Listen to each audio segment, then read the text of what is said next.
Sabi ni Ricardo, di masabi ni Marcoleta na magulo ang Senado kasi sila ang nanggugulo. Correct. Sabi ni Carlito Barrera, kawawa ang mga anak ng mga senador na ito, kahihiyan sa mga anak nila. Kitang-kita ang bias na investigasyon nila kahit elementary lang, alam na hindi katanggap-tanggap ang ginagawa. Sabi ni Jumper, baka akala ni Jake Cuenca tinutukoy ng IBP kaya hindi nila magets. Correct. Walang kwenta, walang bearing. Walang legalidad daw po, mga kababayan. Base na din po doon sa mga senador na nandoon po sa quorum na yon, mga boss chief amo sir. Tsaka hindi lang naman po nangyari yan. Halos taon-taon din po nangyayari, mga bossing. Di ba? Taon-taon nangyayari din na may 12. Parang simula pa 2009 pa ho yata yun. Sabi ni Nenita De Leon, kapit ko yang si Cayetano. Ngayon mga bossing, dumako tayo dito kay Cayetano. Mamaya kay Tito Soto pa tayo at saka kay Trillanes ha. Mahaba-haba pa ho ito. Dito muna tayo kay Cayetano, mga kababayan. And napapalitan nyo kami sa committee. Pero alam nyo, napapalitan nyo sila sa committee. Kaso sabi, okay, approve, pwede. Sabi ng misis ko, pag start ng car kanina dyan sa bahay, lumabas. Di ko masyadong nabasa kasi nawala agad. Yung mahina na siguro battery ng jeep. Hindi kasi, ang hilig kasi, i-start, hindi pa nakasakay. Kasi gusto, malamig na agad yung kapag ka, naku, itong misis ko na ito. Huwag niyo sabihin na nagreklamo ako, ha? Game. alam namin napapalitan nyo kami sa committee. Pero hindi nyo mapapalitan ng president kung hindi 13. Sir, paano yan?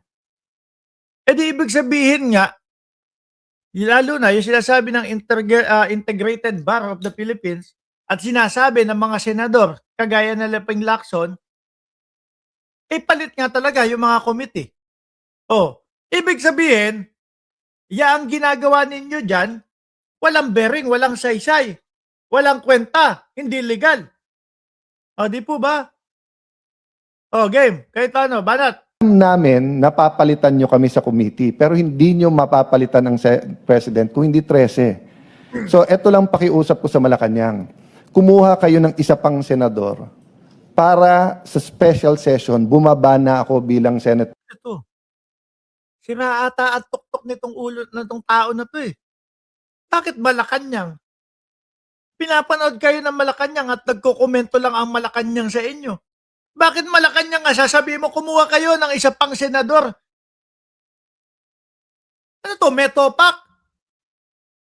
At saka kung babalik po natin doon sa unang sinabi niya, alam nila, so ibig sabihin, approve sa kanila, napapalitan yung committee, papalitan lahat ng committee. Ibig sabihin, yung sinasabi po ni Senador Ping Lacson na lahat ng committee ay pwedeng palitan kapag ka may 12 na, ibig sabihin, epektibo yun. Ano pa ginagawa nyo dyan? At sinabi ni Senador Ping Lacson, walang Senate President. Sige, isang tabi na lang natin yun. Pumunta tayo doon sa alam mo, napapalitan yung mga committee. Ano yung committee ninyong ginagawa dyan? Komitite. Alam namin napapalitan nyo kami sa committee. Pero hindi nyo mapapalitan ng president kung hindi 13. So eto lang pakiusap ko sa Malacanang. Sabi ni Music Stories, Mike Ramos, wag mag-alala. Parang pinaghalo mo kami ni Boss Mike Cervera. Pakisuportahan yung channel ni Boss Mike Cervera, ha? At si Mark Ramos, shout out. Kumuha kayo ng isa pang senador para sa special session, bumaba na ako bilang Senate President. Para wala na tayong problema pare-pareho. Pero, para mas hindi 13. Para totoo na gustong bumaba, Diyos ko, sir, nung nandoon ka daw po sa Congress, yung ikaw ang House Speaker, nakipag term sharing ka daw, una ka, tapos nung tapos na yung oras mo, yung termino mo, ayaw mo na daw bumaba. Tapos gusto mo maniwala kami sa inyo? Kung pwede lang, Senator Amy, na bumaba ako today, Chairman, Senator Robin. Gusto ko nang bumaba today as Senate President. Ang Ayun. problema, I have a duty to the Filipino people and to the Philippine Constitution. Ang nakalagay, until your successor is elected. Hindi pa tayo nag-elect ng successor. So, OSAA, Secretariat, lahat. Kaya talagang meron dalawa pa, no? Kasi nakita ko, mayroon pang dalawa na posibleng lumipat doon sa sa grupo nila Ping Lacson. ng empleyado, I'm sorry to put this on you. Not at the penalty of dismissal or cases. Hindi po ako ganun magtrabaho. Konsensya nyo. Alam nyo ang batas. Sino ang susundin nyo? Yung peke na acting Senate President. Peke acting paano mo naman nasabi yun, sir? 12. Tsaka yan sa kailan ba? Sa 8, kung di ako nagkakamali, tama ba? Sandali, tingnan ko yung yung mismo. Dated 11 ng August. Maganda-ganda ito. Maganda-ganda yan. Yung talagang Senate Blue Ribbon Committee, yung totoo. O yung sinasabi ng ating konstitusyon na Senate President. So Malacanang, yun lang advice ko sa inyo. Bakit Malacanang? Para saan? Para kumonekta kay Bongbong Marcos na ginigipit kayo? Ni Bongbong Marcos? Halata naman, Cayetano. Ganyan na po ba talaga kababa? O kahina ang iniisip nila sa mamamayang Pilipino? Akala ba ni Cayetano talagang bopols ang mga Pilipino para papaniwalain na ganito? Na Malacanang ang nag-uutos. Mga senador kayo.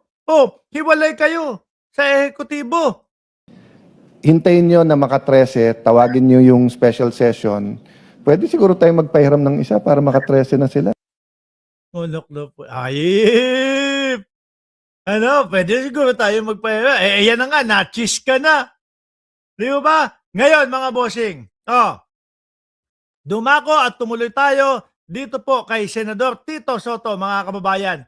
Ay nako, pati patay idinadamay nitong mga ilan ba sila? 18 delubyo na mga marites. Di ba? I definitely would like. Ito, pakinggan nyo mga kababayan. In the palace, did you receive any money from former Congressman Saldico? No, I definitely would like to address that statement because I heard it earlier and my staff started writing down what they were saying, and I'm glad we will be able to tackle that because so that we can set it aside and put it in the trash can. First of all, if you're talking of 2024, I was not. Ayan na.